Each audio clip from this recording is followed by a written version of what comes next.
자, 우리 출애굽기 19장을 펼치시겠습니다. 출애굽기 19장.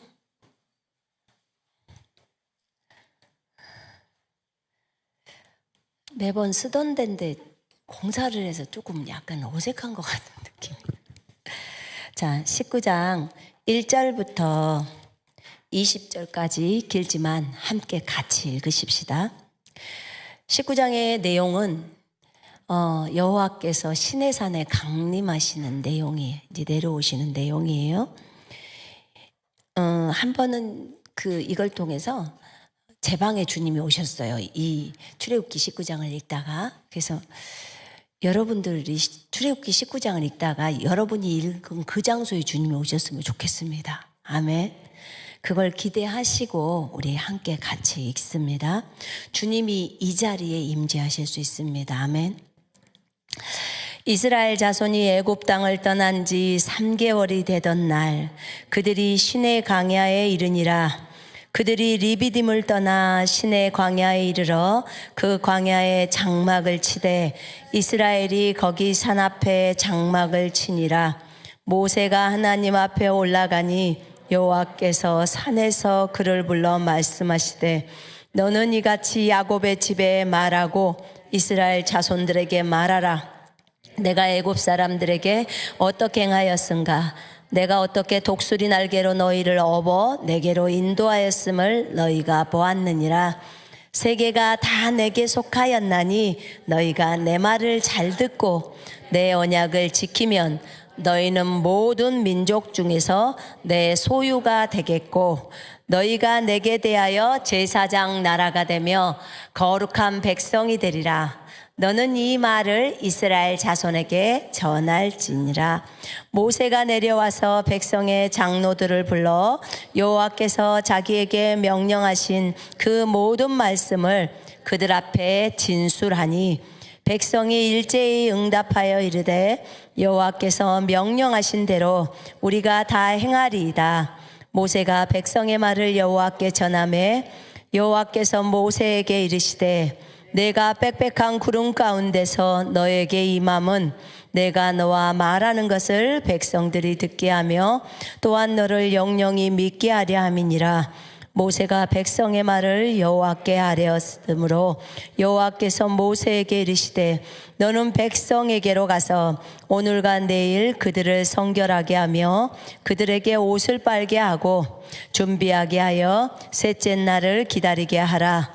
이는 셋째 날에 나 여호와가 온 백성의 목전에서 시내산에 강림할 것임이니 너는 백성을 위하여 주위의 경계를 정하고 이르기를 너희는 산과 산에 오르거나 그 경계를 침범하지 말지니 산을 침범하는 자는 반드시 죽임을 당할 것이라.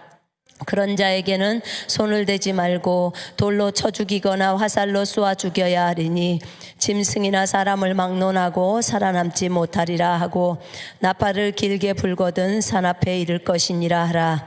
모세가 산에서 내려와 백성에게 이르러 백성을 성결하게 하니 그들이 자기 옷을 빨더라.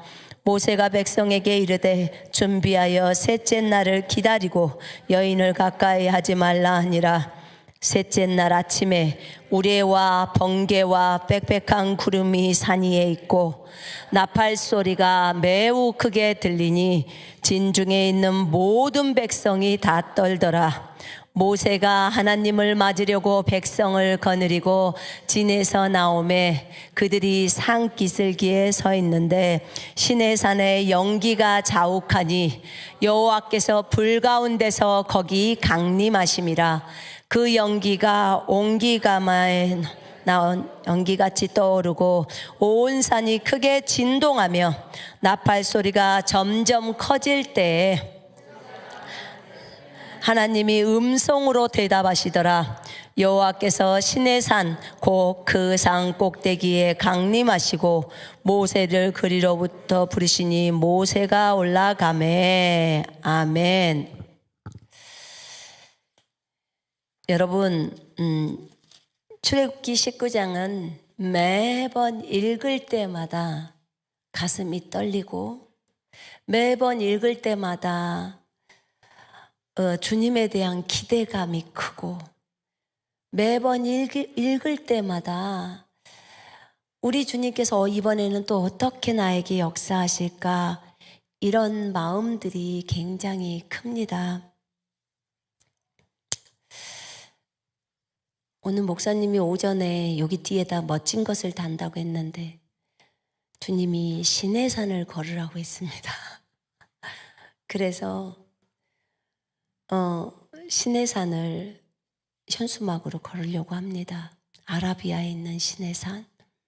그 꼭대기에는 불이 타서 좀 까맣게 되어 있는, 주님이 직접 임재하셨고 또 이스라엘 백성들이 직접 귀로 주님의 음성을 들었던 그런 장소가 시내산이었습니다. 시내산은 주님의 임재를 뜻하는 곳입니다.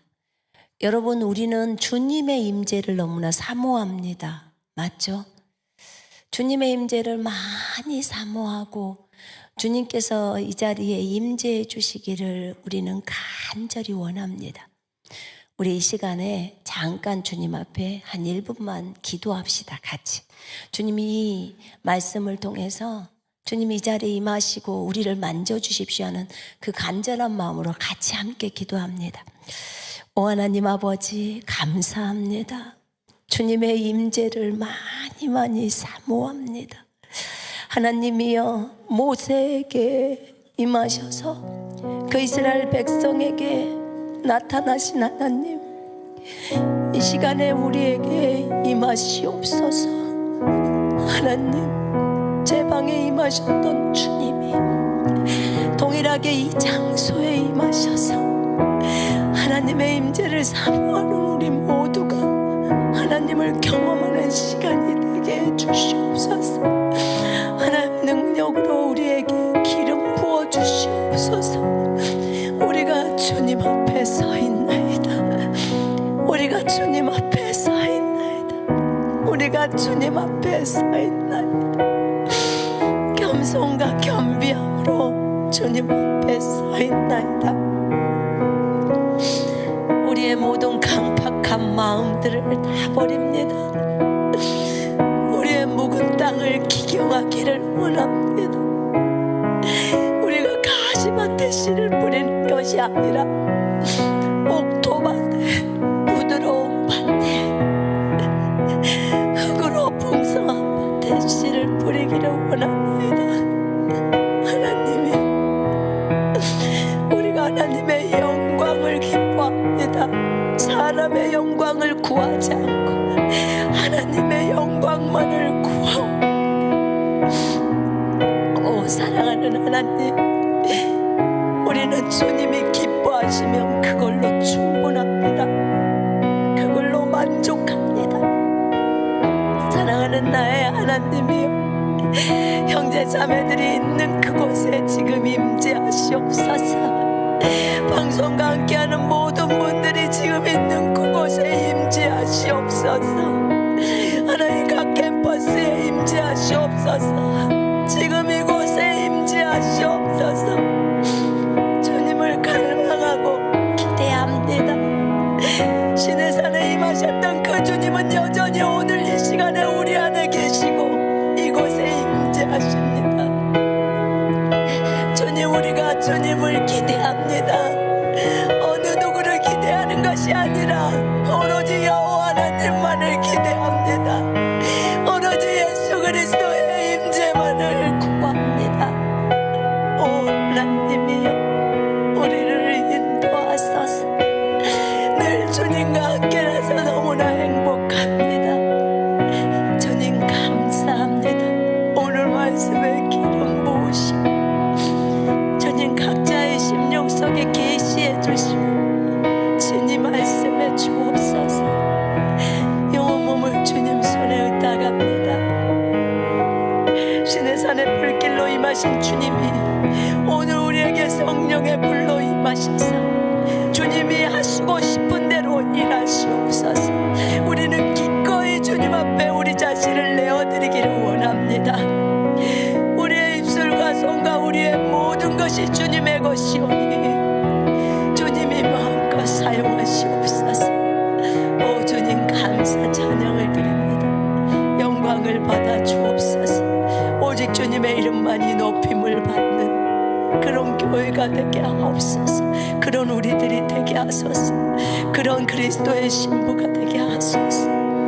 감사 찬양을 드리옵니다. 전 세계 모든 교회들, 그 주 예수 그리스도를 믿고 그분을 섬기는 모든 교회들을 축복합니다. 주님 감사합니다. 예수 그리스도 이름으로 아버지께 기도드렸습니다. 아멘.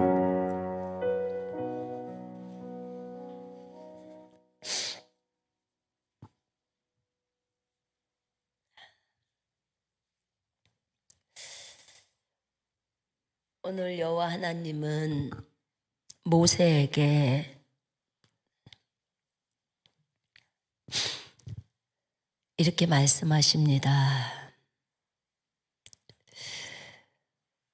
나는 너희들을 독수리의 날개로 너희를 업고 그 애굽 땅에서 너희를 인도한 하나님이다. 온 세상이 다 나에게 속했으며 내 것이다. 그리고 너희가 내 언약을 지키면, 내 말을 순종하면, 그러면 너희는 나에게 제사장 나라가 되는 거야. 전 세계에 있는 모든 나라 중에서 으뜸인 나라가 되는 거야. 그때 이스라엘 백성들은 여호와의 말씀대로 하겠다고 말했습니다. 그리고 여호와께서 모세에게 말했습니다. 내가 짙은 구름 가운데 너에게 임한 것은, 너하고 말하고 있는 것은 백성들이 이것을 듣고 내가 너를 보냈고 너와 함께 있다는 것을 믿게 하려고 한다는 거예요. 모세를 백성들이 신임할 수 있도록, 믿고 따라갈 수 있도록 해주려고 그렇게 하셨다는 거예요. 주님은 자신이 세운 리더를 존중해 주십니다.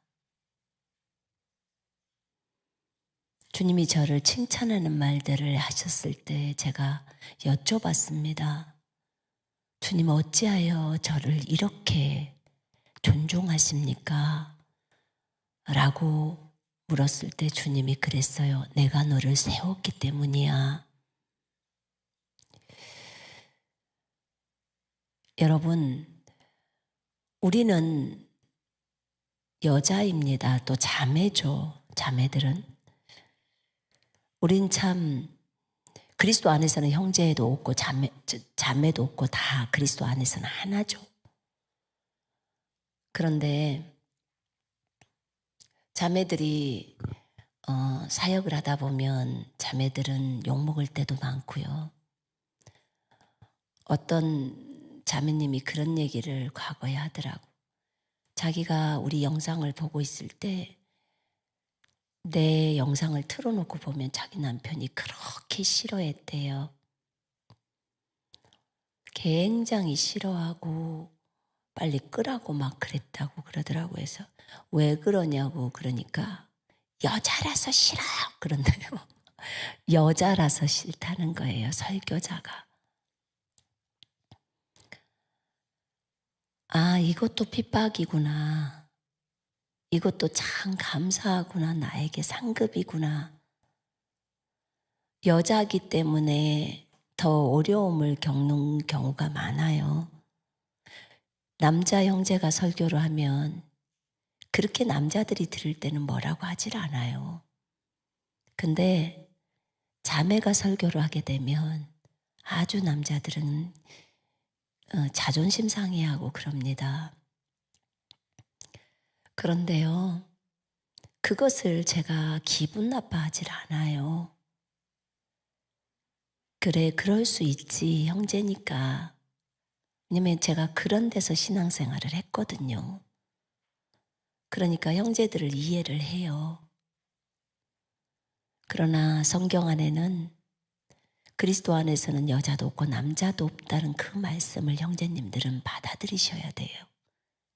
또 자매님들은 그렇기 때문에 우리가 더 겸손하게 주님의 사역들을 감당할 수 있어요.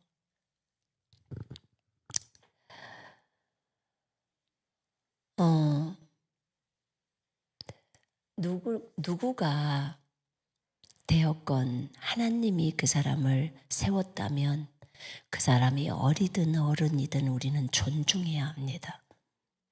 그것이 겸손한 자의 자세입니다. 교만한 자는 자기 생각대로 판단하겠지요. 그러나 겸손한 자는 하나님의 말씀에 따라서 걸어갑니다. 성경은 어린아이가 먹어야 될 말씀이 있고 어른이 먹어야 될 말씀이 있습니다. 그러면 어린아이가 받아야 될 말씀만을 갖고 있는 사람은 어른이 먹는 그 말씀을 못 먹기 때문에 막 어른 정도의 영적 수준에 있는 사람을 비판합니다.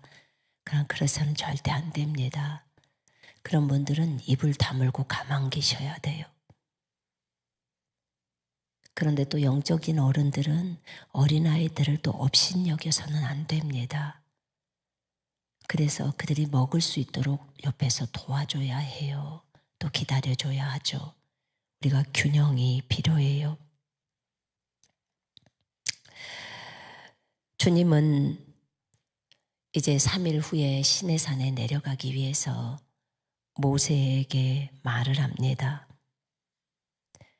가서 너는 백성에게 가서 오늘과 내일 그들을 성결하게 해라. 그들을 깨끗하게 해라. 그리고 그들로 하여금 옷을 빨게 해라. 옷을 빨으라고 합니다. 옷을 빨게 하고 그 다음에 셋째 날을 대비하게 해라. 셋째 날. 주님은 셋째 날에 내려오시려고 하고 있습니다. 셋째 날을 대비해라. 이는 셋째 날에 주가 온 백성의 목전에서 시내산 위에 내려갈 것임이라. 우리 하나님께서 눈에 보이게 구약시대에 눈에 보이게 지금 산이라는 곳으로 내려오시겠다는 거예요. 산은 우리 하나님을 만나고자 하는 사람들이 산으로 가는 것 같아요. 우리가 기도하러 갈 때 산으로 가서 기도한다는 소리를 들었어도 바다로 가서 기도한다는 소리 들었나요? 근데 가만 보니까 바다로 가서 하는 것은 무당들이 하나 봐요. 무당들이 바다에서 해. 보니까 바닷물에다가 무슨 대나무 꽂아가지고 했던 것처럼. 산에서도 무당이에요. 옛날에 우리는 그 시골이 있잖아요. 바닷가 쪽이라 무당들이 다 그 부둣가에서 했어요. 그게 생각이 나요. 근데 보니까 주님이 산에 임재하셔요. 그리고 우리가 산기도하러 많이 가죠. 그죠? 엘리야도 산속 동굴 속에서 주님을 만나고 산 쪽에서 많이 하는 것 같아요. 높은 지역에서.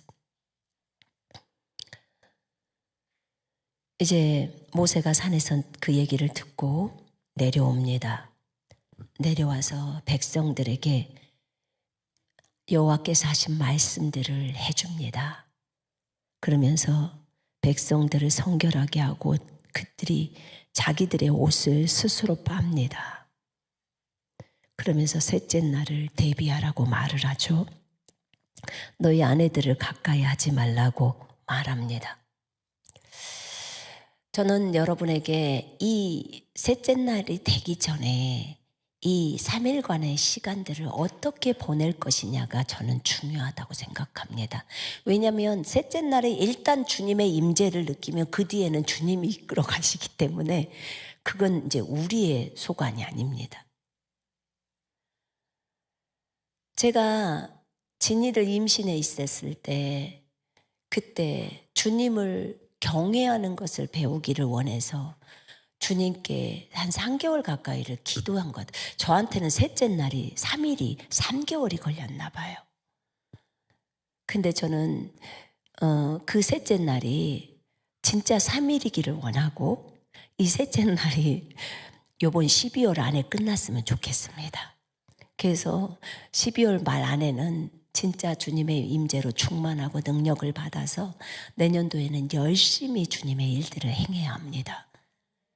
그런 마음의 기대를 가지고 우리가 이 12월 달 한 달 동안에 한 달 못되게 되어 있는 그 시간 안에 우리 자신을 돌아보는 시간을 좀 가져야 합니다. 여러분, 주님이 이 예배당을 보수하라고 했습니다. 성전이라고 말하죠. 진짜 성전은 우리의 몸이고요. 몸 안에 주님이 들어와 계시기 때문에 이 예배당에도 임재해 계시기 때문에 성전이라고 말하지만 실질적으로 성령님은 우리의 몸 속에 들어와 계십니다. 여러분은 이동하는 성전입니다. 걸어다니는 성전. 근데 이 예배당을 이 성전을 보수하라고 했어요. 얼마나 감사했는지 모릅니다. 우리가 이 공사를 하면서 진짜 위험한 상황들도 있었지만 하나님께서 붙들어 주시고 우리 5년 동안 여기서 있으면서 사고 한 번 안 일어난 게 은혜 중에 은혜더라고. 이번에 공사하면서 이거 천장 털어보니까 저 뒤에 그냥 사시도 막 넘어오려고 넘어왔다가 안 다쳤죠. 너무 허술하게 되어 있었어요. 근데 한 번도 넘어오지 않았어요. 주님의 은혜로 주님이 전사를 통해서 붙들고 계셨었나 봐요. 저희 변기도 아주 재밌게 되어 있었어요. 변기도 반만 걸쳐져 있어가지고 그냥 응가가 너무 많이 안 내려가서 싸져 있었어요. 얘기를 들으니까 정말 하나님이 왜 보수공사를 하라고 했는지 정말 감사했어요. 왜냐하면 우리가 첫 번째 공사를 할 때 전문가가 아무도 없었어요. 다 형제 자매들이 그냥 변기도 넣고 저것도 갖다 붙이고 그러니까 천정에다 피스를 박아야 되는 걸 잘 모르셨나 봐요. 그래서 이번에 다 주님의 은혜로 다 잡아주시고 이제 잘 고쳐주셨어요. 하나님께 감사드려요. 주님이 이번에 이거 할 때 인부들을 위해서 제가 화재보험인가? 아니 산재보험인가를 넣으려고 했더니 하지 말래요. 잠깐 그 한 달 동안 공사 기간에만 해서 이제 혹시 인부들이 그러면 보험 넣어져 있다면 잘 오잖아요. 그래서 그럴까 했더니 하지 말래. 내가 너의 보험이야. 오케이, 알겠습니다. 그리고 주님 앞에 날마다 기도했어요. 하나님, 오늘도 안전하게 지켜주소서. 근데 하나님이 그렇게 인도해 주셨어요. 하나님은 너무나 신실하신 분이셨습니다. 항상 우리의 기도를 들어주신 분이십니다. 제가 진이를 임신해 있었을 때 주님을 두려움을 배우고 싶었어요. 주님을 너무 사랑했기 때문에 솔직하게 두려움의 감정을 내가 정말 모르겠더라고요. 두려움을 그 당시에 느껴보려고 하는데요. 두려움이 안 되는 거예요. 너무 그분을 엄청나게 사랑하는데 주님을 두려워하는 게 뭔지를 솔직하게 잘 몰랐어요. 근데 주를 두려워하는 것은 너무 큰 축복들이 잠언에는 많더라고. 시편이라고. 주를 두려워하는 자에게는 부족함도 없고. 그래서 그걸 주님을 경외한다고 하거든요. 성경에. 그 경외함을 알게 해달라고 한 3달을 진이 임신했을 때 배부를 때 침대 위에 앉아서 기도할 수밖에 없었어요. 힘드니까.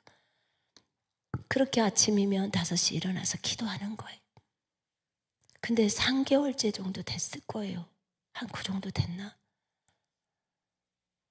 그때 출애굽기를 구약개론인가를 이제 신학교 다니면서 배우고 있을 텐데 그때 출애굽기를 읽는데 19장을 읽는데 제가 책상에 앉아서 읽었는데 그때 저희 방에 주님이 그대로 임재하셔 버리더라고요.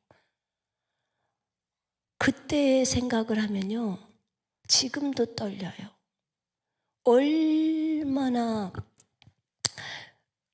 그 두려움이 들어오는데 이빨을 달달달달 떨면서 뱃속에 아기는 아주 탁탁한 그런 돌처럼, 그냥 동그란 이런 돌이 있잖아요. 그런 공처럼 딱딱해져서 움직이지도 않아요. 얼마나 떨었는지, 얼만큼인지도 몰라요. 그게 하나님을 경외하는 기름 부음을 제가 경험했던 거예요. 근데 시내산에 임재하셨던 그 주님이 제 방에 임재했는데 그 뒤로부터 제가 엄청나게 담대해지기 시작했어요.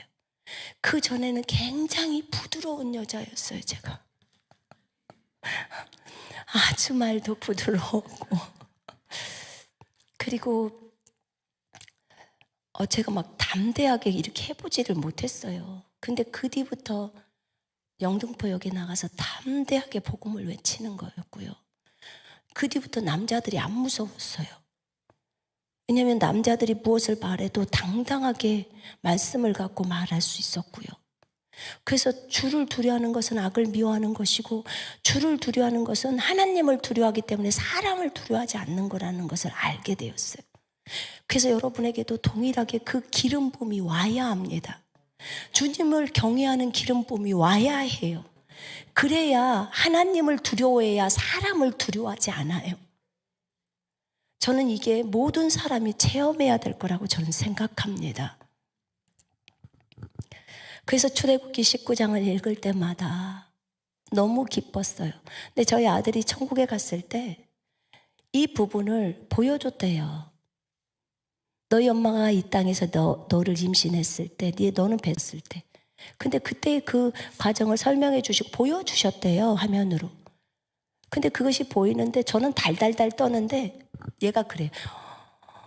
엄마, 그때 하늘에서는 엄마에게 머리 위에서는 어떤 일이 있었는 줄 알아요? 그랬더니 나는 모르지. 그거는 모르죠. 안 보이니까 그저 떠는데 위에서는 드럼통으로 기름을 붓더라는 거예요.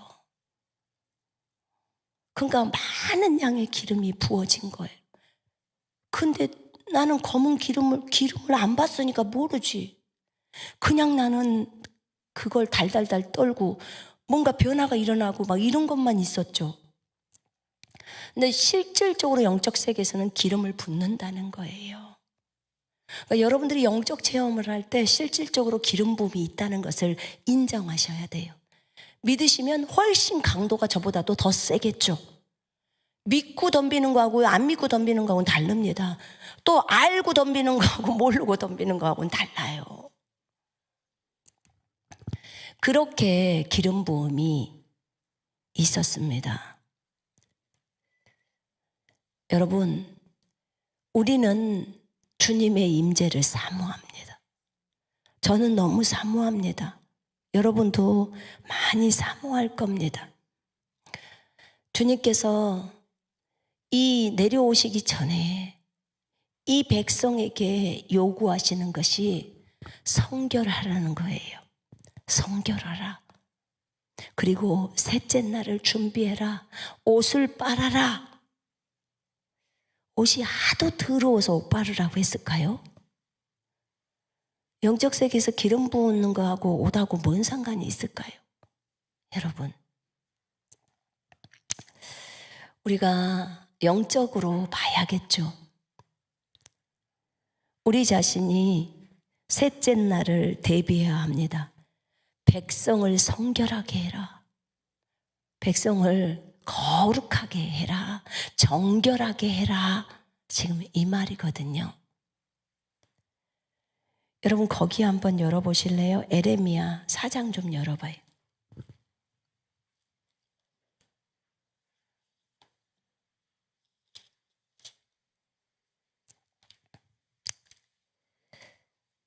자, 4장 1절부터 읽어봅시다.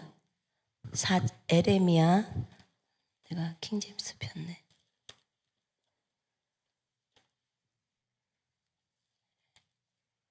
에레미야 4장 1절부터 읽어볼게요. 여호와께서 이르시되, 같이 읽어요. 여호와께서 이르시되, 이스라엘아, 내가 돌아오려거든 내게로 돌아오라.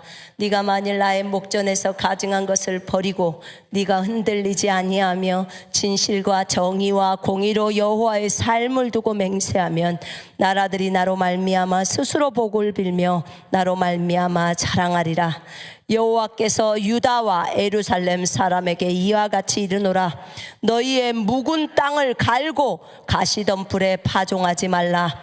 유대인과 예루살렘 주민들아, 너희는 스스로 할례를 행하여 너희 마음 가죽을 베고 나 여호와께 속하라.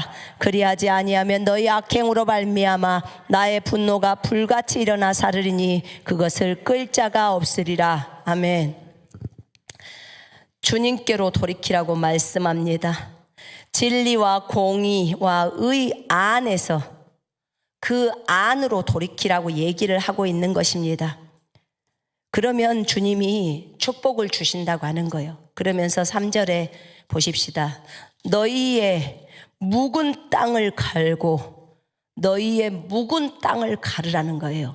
여러분, 우리 마음이 밭이죠. 마음밭, 옥토밭, 가시밭, 돌짝밭, 길가밭, 가시나무밭 들어보셨죠? 씨 뿌린 자의 비유에서. 우리의 마음이 밭이에요. 어떤 사람은 길가밭처럼 마음이 딱딱한 사람이 있어요. 마음이 굳어있는 사람이 있어요. 말씀이 뿌려졌어도 이 사람은 그 말씀이 파고 들어갈 수가 없어요. 그 생각이 너무 강하니까.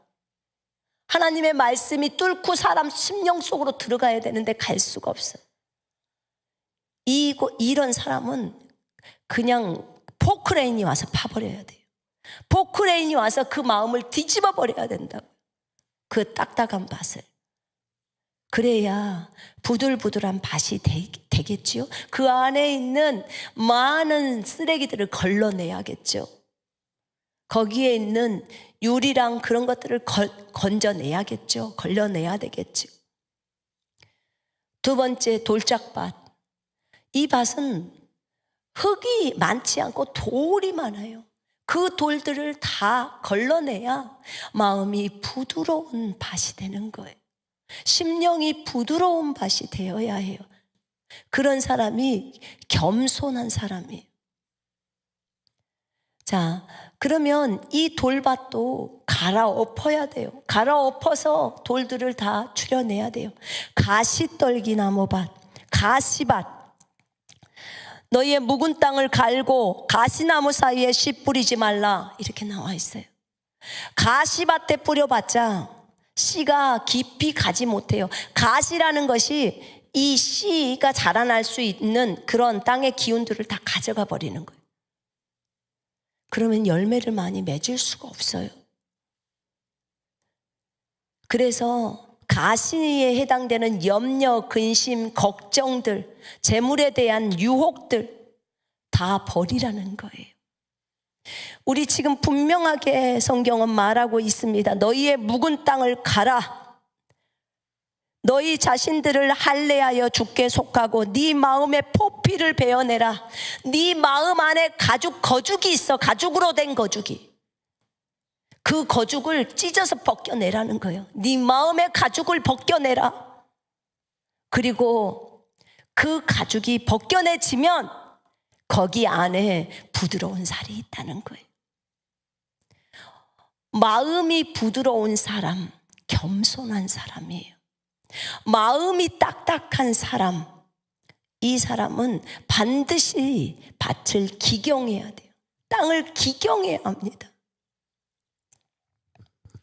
주께서 오늘 우리에게 말씀합니다. 너희 자신들을 할례하라는 거예요. 할례. 우리가 그리스도의 할례를 받은 자들이에요. 골로새서 2장에 의하면 그리스도의 할례, 육체의 죄들의 몸을 벗었다고 해요. 신분적으로는 할례를 받았어요. 그런데도 여전히 삶 속에서 날마다 마음의 포피를 베어내면서 날마다 부드러운 마음으로 나아가야 하는데 우리는 날마다 그렇게 나아가지를 못해요.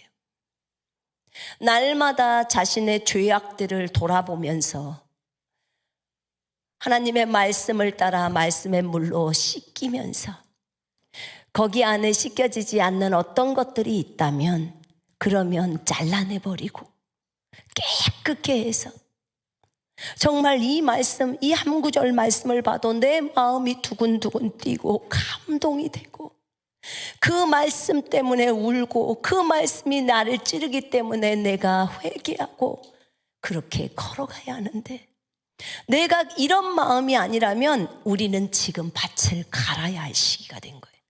그 밭을 갈아엎어야 되는 거예요. 기경하라는 말이 그 말이에요. 여러분, 흙이요 아주 딱딱해요. 그 딱딱한 흙을 비가 오고 나면 쟁기질을 할 때요, 비 올 때 쟁기질 합니다. 그러면 습기가 있기 때문에 그 쟁기가 땅속 깊이 들어가서 그 쇳덩어리가 가면서 흙을 다 갈아엎어요. 흙이 너무 딱딱하면요 소도 힘들어요. 소가 쟁기를 앞에서 끌 때요 이랴 해도 못 나가요. 이게 흙이 너무 세니까 딱딱해서. 근데 부드러운 흙은요 소를 이랴 하고 몰잖아요. 그러면 쫙 가요. 여러분 우리의 마음밭이 옥토가 안 되면 주님이 우리를 쓰실 때 우리가 많은 열매를 내어야 하는데 그 열매를 많이 낼 수 없는 그런 땅이 되는 거예요. 여러분 열매를 많이 내고 싶죠? 네, 저도 그러고 싶어요. 그럼 우리가 오늘부터 하나님 앞에 기도를 올려야 돼. 어떤 기도를 올려야 되냐? 하나님, 나를 갈아엎어 주소서. 완전히 뒤집어서 갈아주시고 갈아서 하나님 내 마음밭이 옥토밭처럼 부들부들한 밭이 되게 해주십시오.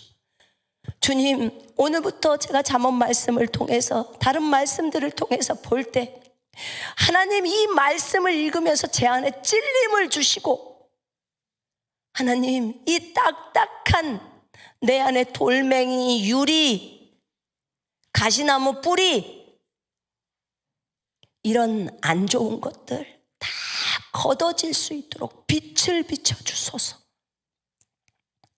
하나님 나를 도와주소서.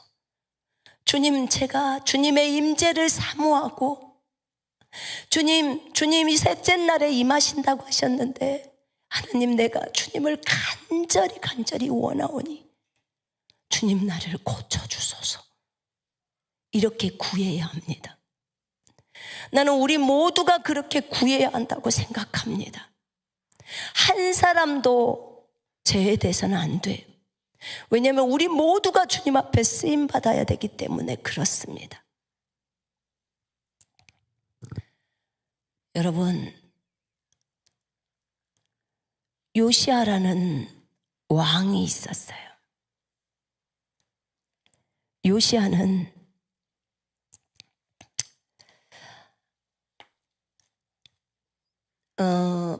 므낫세, 아몬, 그 다음에 요시아예요. 맨 앞에는 히스기야가 있었죠.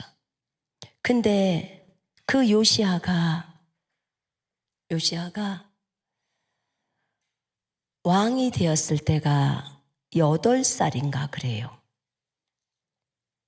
8살인데 그 요시아가 왕이 되고 나서 자기 아버지가 완전히 우상 숭배 하잖아요. 자기 할아버지는 더 할 것도 없고 그 할아버지 때문에 사실은 유다가 다 망하는 거거든요. 므낫세가 너무나 많은 범죄를 저질렀기 때문에. 그런데 이 요시아가 왕에 등극을 하고 나서요 이제 성전을 보수합니다. 보수하려고 이제 그 성전에서 세를 걷었던 그것을 보수하는 사람들에게 그 은을 주면서 보수하라고 합니다. 그런데 그것을 성전을 보수하다가 제사장이 율법 책을 발견합니다. 거기서 그 율법책을 발견하는데 율법책 안에 그것은 이제 왕에게 갖다 주라고 해서 요시아에게 갖다 줬어요.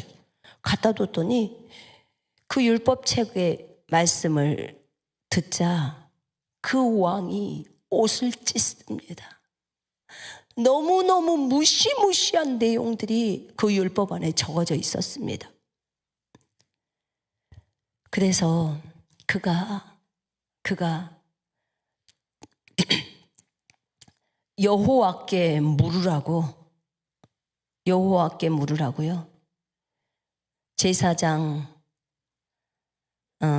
제사장과 그의 아들과 서기관과 또 왕의 시종을 명령해서 여호와께 물으라고 하면서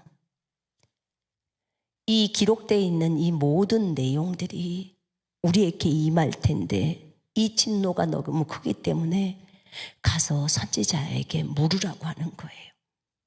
그래서 이들이 여자 선지자 훌다에게 나갑니다. 이때 여자 선지자 훌다가 있습니다. 그가 살룸의 아내라고 적어져 있어요. 훌다가 그들에게 말합니다. 이스라엘의 하나님 여호와의 말씀이니라 하면서 얘기해요.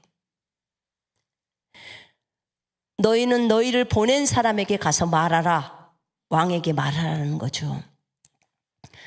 여호와의 말씀이 내가 이곳과 그 주민에게 재앙을 내리되 유다 왕이 읽은 모든 말대로 그대로 내가 재앙을 내릴 것이다.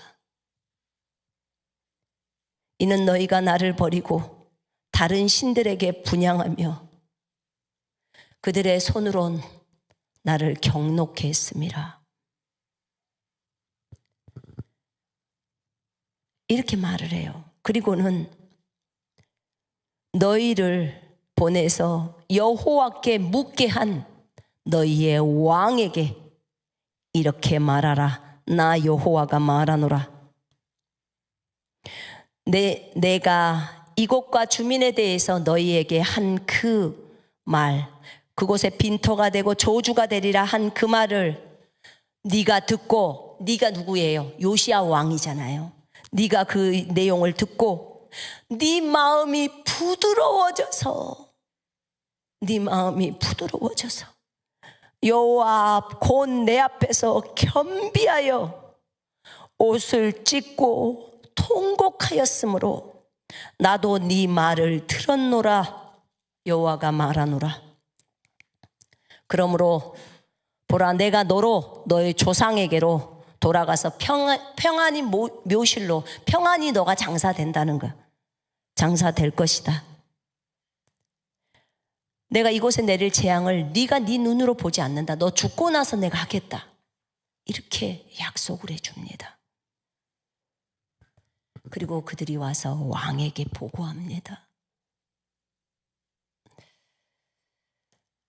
그리고 요시아는 이 말을 듣고 요시아가 모든 이 유다 땅에 있는 모든 이방 예배를 다 파괴시킵니다. 없앱니다. 모든 우상들을 다 깨부셔버립니다. 자기 할아버지가 그 성전 안에 놔뒀던 아세라상이라든지 이 모든 것들을 다 두드러 깨버립니다. 요시아가 대개혁을 합니다. 다윗 왕 때도 못 해본 내용들이에요. 최고의 왕이라고 했던 그 다윗, 하나님을 따랐던 그 다윗 때도 그렇게 못 해봤던 이 부분을 요시아가 합니다. 요시아가 하면서 대개혁을 이룹니다. 자기의 할아버지 므낫세가 해놨던 거, 그 다음에 솔로몬이 아스다롯과 또 그모스와 밀곰을 위해서 세웠던 그런 그 산당들 다 때려 부십니다. 그런 제단에서 그 이방의 그러니까 바알 숭배자들이 했던 그런 제단들, 또 그런 제사장들, 죽이고 또 그들을 가루로 만들어서 완전히 더럽게 다 뿌려버립니다. 다시는 그것을 하지 못할 정도로. 왜냐하면 지금 요시야가 읽었던 내용이 엄청난 내용이기 때문에 그렇게 했던 것입니다. 이스라엘의 여러 왕들이 그 요시야 왕이 있기 전까지 했던 그 잘못된 것들을 요시야가 전부 바로 잡습니다. 그렇게 해서 요시야가 개혁을 일으키는 겁니다. 이방 제사장들을 모두 죽이고 그들의 뼈를 단위에서 다 불살라 버립니다. 모세의 율법을 찾아내서 백성들로 하여금 회개하고 그들로 예배를 드리게 하며 유월절을 지킵니다. 남자 창기들이 있었죠. 그 집들을 다 헐어버리고요. 유다에 있는 다른 성읍에 산 하나님의 제사장들을 예루살렘으로 다 오게 하고 몰렉에게 제사 지냈고 자식을 바쳤던 그런 단들도 다 부셔버리고 신접한 자 점쟁이들 모두 다 처치해버립니다. 바알의 단을 다 부셔버리고 그것들을 가루로 만들어 거기에 제사 지냈던 사람들의 무덤 위에 다 뿌려버립니다. 어떤 사람도 몰렉에게 제사 드리지 못하게 했고요. 태양상, 말들 이런 것도 다 없애버립니다. 하나님이 싫어하는 걸 전부 없앱니다. 히스기야 때도요, 여호사밧 때도 이 우상들을 제거했지만 산당들을 쳐부수지까지는 못했어요. 근데 요시야는 산당까지 싹 없애버립니다. 대변혁을 이룬 거죠. 그리고 요시야가 유월절을 지킵니다. 하나님 여호와를 위해서 유월절을 지키는데 사사가 이스라엘을 다스리던 시대부터 사무엘도 있었죠. 그때로부터 이스라엘 여러 왕의 시대와 유다 여러 왕의 시대에 이렇게 유월절을 지킨 일이 없었다는 거예요. 그러면 사무엘 때도 없었고 다윗 때도 없었고, 그래서 요시야가 이런 대개혁을 일으킵니다. 요시야와 같이 마음을 다하며 뜻을 다하며 힘을 다하여 모세의 모든 율법을 따라 여호와께로 돌이킨 왕은 요시야 전에도 없었고 후에도 그와 같은 자가 없었더라. 이렇게 주님은 요시야를 말하고 있습니다. 이런 개혁을 요시야가 일으켰는데 요시야가 성전을 보수공사를 했던 인물이에요. 그 성전 보수공사를 하고 나서 이 많은 것들을 알게 되고 그리고 굉장히 강하고 부강한 나라로 만든 왕이었습니다. 여러분, 우리는 겉모습의 예배당 또 겉모습의 성전을 보수했습니다. 그런데 진정한 우리 마음이 성전인데 우리 마음을 보수해야 될 시기가 온 것입니다. 이제는 우리 마음을 보수해야겠습니다. 우리의 마음밭을 기경하십시다. 그리고 이 마음밭에 진짜 할례라고 말하는 그 마음에 있는 그 가죽을 완전히 벗겨내서 진짜 지금 요시야가 말이 네가 내 말을 듣고 그 마음이 부드러워져서 요 앞에서 내 앞에서 겸비하여 옷을 찢고 통곡했기 때문에 나도 네 말을 들어줬다라고 하시는 것처럼 우리의 마음이 진짜 겸손해지면 마음밭이 부드러워진다는 거예요. 어떤 사람의 말을 들었을 때 저 사람이 불쌍하다, 이거는 겸손한 상태. 근데 그런 마음이 조금도 안 들다 그러면 그 사람의 마음이 강한 거예요. 주님은 저를 가르치실 때 그러더라고. 치유에 있어서 중요한 것이 동정심이야. 긍휼이야. 근데 그 긍휼이요. 여러분, 그것이 아가페 사랑이라는 거예요. 그게 아가페래요. 다른 사람을 불쌍히 여기는 마음이 아가페 사랑이랍니다. 그것이 있어야 치유를 한대요. 그것이 있어야 네가 불쌍해서 그 영혼을 치료해 주고 싶지. 여러분, 우리는 주님의 마음을 구해야 합니다. 주님의 마음을 저에게 부어주소서. 주님이 영혼들을 불쌍히 여기시는 것처럼 제가 그렇게 하기를 원합니다. 그렇게 주님께 구하십시다. 아멘. 그렇게 구하면 하나님께서 우리를 불쌍히 여기십니다. 여러분, 민수기 30장 좀 열어봐요.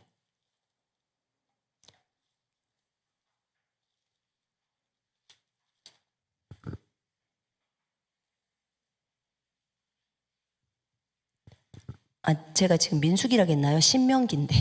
신명기 30장 열어보세요. 6절 보십시다. 내 하나님 여호와께서 네 마음과 네 자손의 마음에 할례를 베푸사 너로 마음을 다하며 뜻을 다하여 내 하나님 여호와를 사랑하게 하사 너로 생명을 얻게 하실 것이며. 자, 마음의 할례를 받으라고 한 거예요. 그러면 마음의 할례를 받게 되면, 마음의 포피를 자르면 네가 마음을 다하고 뜻을 다해서 하나님을 사랑하게 된다는 거예요. 어떻게 하나님을 사랑할 수 있어요? 어떻게 해야지 내 마음을 다하고 목숨을 다하고 혼을 다하고 생각을 다하고 뜻을 다해서 하나님을 사랑할 수 있을까요? 네 마음에 할례를 하면 돼라는 거예요. 마음의 포피, 두꺼운 가죽을 벗겨내라는 거예요. 그걸 하면 마음이 부드러워지면 하나님을 마음을 다해서 사랑하게 된대요. 이제 방법을 알았죠, 우리가? 그러면 어떻게 하는지 제가 아까 방금 설명해 드렸어요. 여러분들이 집에 가셔서 또는 어디를 갈 때 죄악들이 떠오르면 즉시 자백하세요.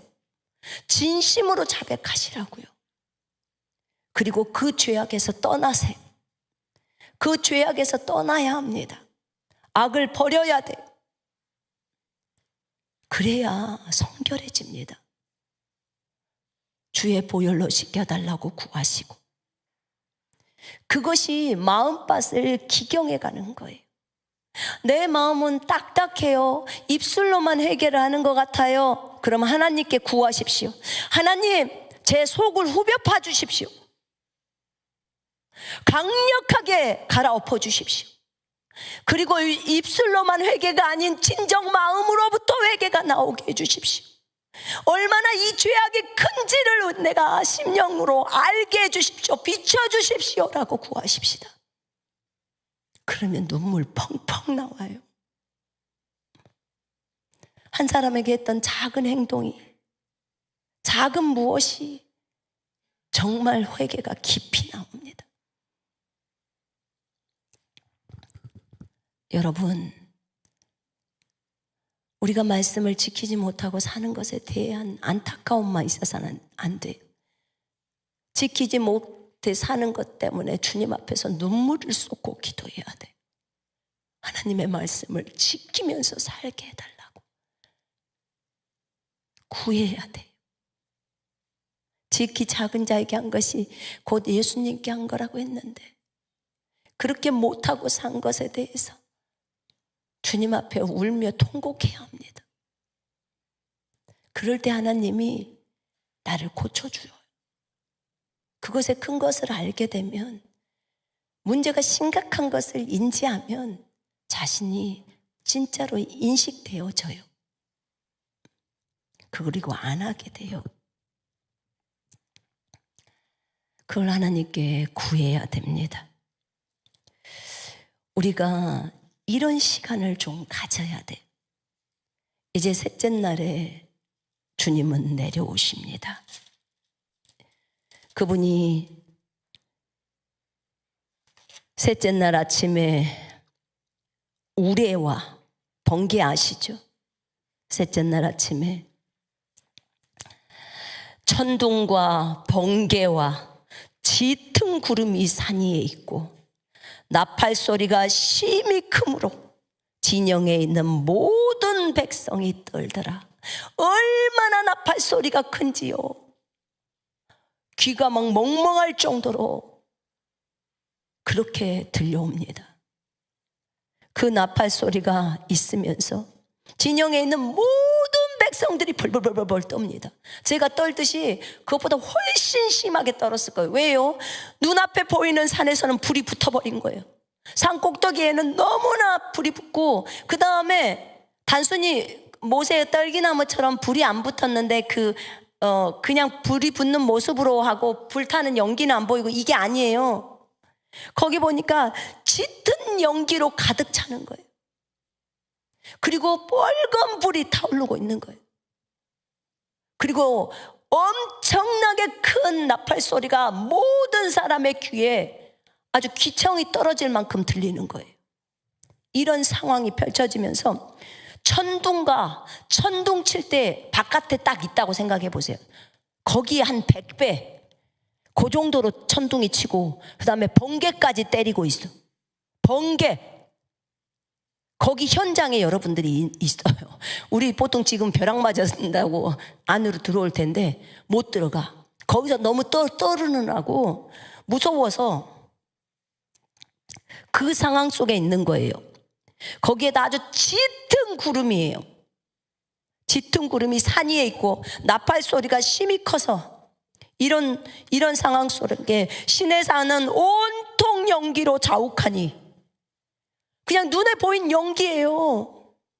주께서 불 가운데 그 위에 내려오심이라.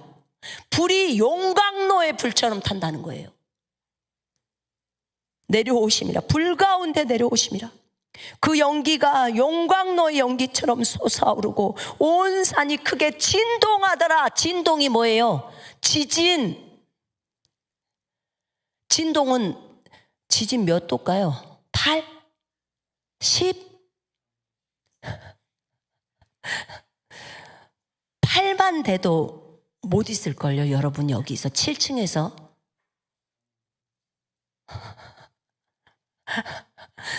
땅이 입을 쩍쩍 벌려요. 근데 여기도 산이 크게 진동하더라. 크게가 몇인지 모르겠어요.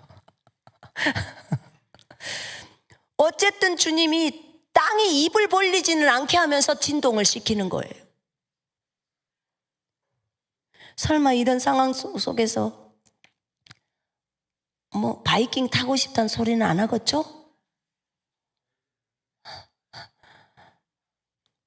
이 상황이에요.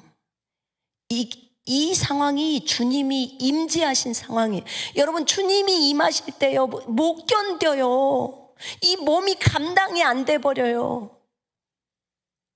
지진 10만 10에다가 여러분 놔둬도 여러분 어떻게 할 줄을 몰라요. 근데 주님 더 세게 임해주세요. 더 세게 임해주세요. 우리 주특기가 뭐예요? 더 세게 임해주세요 이거잖아요. 실제로 더 세게 왔다 가는 거 일 나는데 220V 전기만 맞아도 사는 사람이 별로 없잖아요. 근데 어쨌든 이 정도로 온 산이 크게 진동을 합니다. 나팔 소리가 점점 길어지고 점점 커집니다. 그때 하나님께서 음성으로 모세에게 대답합니다. 만약에 모세야 이렇게 했으면 온 진영에 있는 사람이 전부 하나님의 음성을 귀로 쩌렁쩌렁하게 듣습니다. 그러면 이스라엘 백성들이 어떻게 생각했을까요? 모세를 원망했던 백성들이 정말 하나님 살아있구나, 살아계시구나, 이렇게 생각할 거 아닙니까? 눈을 뜨세요. 이 상황에 눈을 감고 싶습니까? 근데 모세야 했을 때 그 음성이 다 들렸어요. 그 음성이 다 들려. 음성으로 대답하신 거예요. 주께서 시내산 정상에 내려오셔서 정상으로 내려오십니다. 산 꼭대기로. 시내산 가보고 싶어요. 산 정상에 내려오셔서 주께서 모세를 산 정상으로 부르시니 모세가 올라가더라. 와, 시내산 유튜브에 나와 있는 거 보니까요, 그 꼭대기 정상에 있는 데가 다 탔어. 까만색이에요. 얼마나 센 불이 왔는지. 주님이 임재하실 때요, 와, 산에가 나무 하나가 없는 산 여러분 보셨나요? 정말 나무가 없는 산이더만요. 그런데 그 꼭대기가 까맣더라. 현수막이 이제 걸릴 거예요. 근데 정말 감사하더라. 그 밑에는 좀 더 밑으로 가면 한 3,000명이 그때 송아지 섬기다가 죽은 그 사람들 무덤들도 그대로 있고, 그대로던데요. 막 바위, 물 나왔던 그 바위가 그대로 있고, 느비듬에 종려나무 그 있는 엘림 거기도 있고. 와, 그대로 아라비아에서 아무도 시내산이 거기 있다는 걸 몰라가지고 지금 3,500년 된 거 아니요, 그대로 보호가 돼 있어. 그대로 훼손도 안 돼 있어.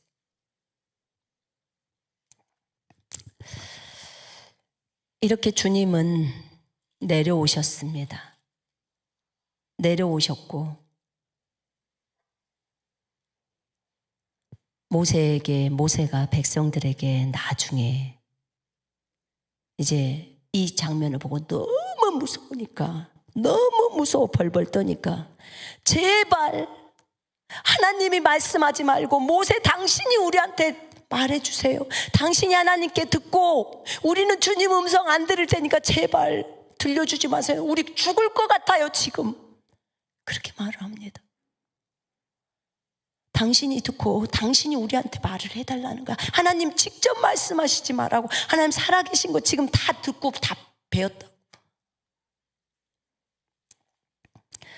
모세가 백성에게 말합니다. 두려워하지 마라. 하나님이 임하신 것은 너희를 시험하고 너희로 그분을 경외하여 범죄하지 않게 하려 하심이니라. 백성은 멀리 서 있고 모세는 하나님이 계신 흑암으로 가까이 가니라. 하나님이 어디 가운데 계세요? 흑암 가운데 계세요. 와, 하나님이 검은 구름 안에도 계시군요. 그렇죠. 검은 구름인들 주님의 임재가 없겠습니까? 여러분, 우리가 지옥에 숨는다고 주님의 임재에서 멀어질 수 있나요? 저 하늘 어디에 숨어 있다고 주님의 임재에서 멀 수 있나요? 아니죠. 주께서는 우리를 이렇게 인도하셨습니다. 여러분, 이스라엘 백성을 이렇게 인도하시고, 그리고 이스라엘 백성으로 하여금 하나님을 경외하게 알게 하고, 이렇게 신이신 분이 직접 나타나서 말을 들려준 이스라엘. 이런 백성들이 어디 있겠습니까? 그런데도 하나님을 배반하잖아요. 그러나 나중에는 반드시 다 돌이킵니다. 그 하나님이 오늘 우리 속에 들어와 계십니다. 그리고 그 하나님께서 또 장소에 임재하시기를 원하십니다. 강력하게, 임재라는 것은 그분이 임하신 것을 경험으로 우리가 안다는 거예요. 우리 안에 내주하시는 성령님이 계시지만요, 위로부터 임하시는 성령님이 이 신약시대에도 계십니다. 우리가 능력을 받아야 되기 때문에, 능력은 위로부터 오시는 성령님으로부터 받는 것입니다. 그래서 그분의 임재를 경험하자고 하는 거예요. 여러분, 우리가 그 하나님을 기대하십시다. 우리가 이제 11월 말이 됐는데 12월 말 되기 전에 우리 자신을 할례를 행하는데 기꺼이 내어드리십시다. 아멘. 그리고 우리 자신 스스로가 그런 돌멩이 보이면 우리가 예수 이름으로 다 꺼내자고요. 버리자고요. 아멘. 그리고 하나님이 우리를 마음껏 쓰실 수 있도록 내어드리자고요. 우리 모두가 모세가 되어야 될 것 같습니다. 우리 모두가 하나님의 음성을 듣고 전 세계의 영혼들을 구원하기 위해서 모세처럼 준비되어야 하지 않을까요? 우리 모두가 그리스도의 군사가 되어져서 주님이 시키시는 일들을 행하면서 예루살렘까지 가야 되지 않을까요? 이것을 위해서 우리가 우리 심령을 보수공사하는 우리가 되십시다. 아멘. 다 버리십시다. 이 시간에 우리 잠깐 기도하겠습니다. 이 심령이 보수공사가 되면 주님이 여러분에게 강력하게 임하실 것입니다. 그것을 위해서 하자고 하는 것입니다. 우리 이 시간에 잠깐 기도하십시다.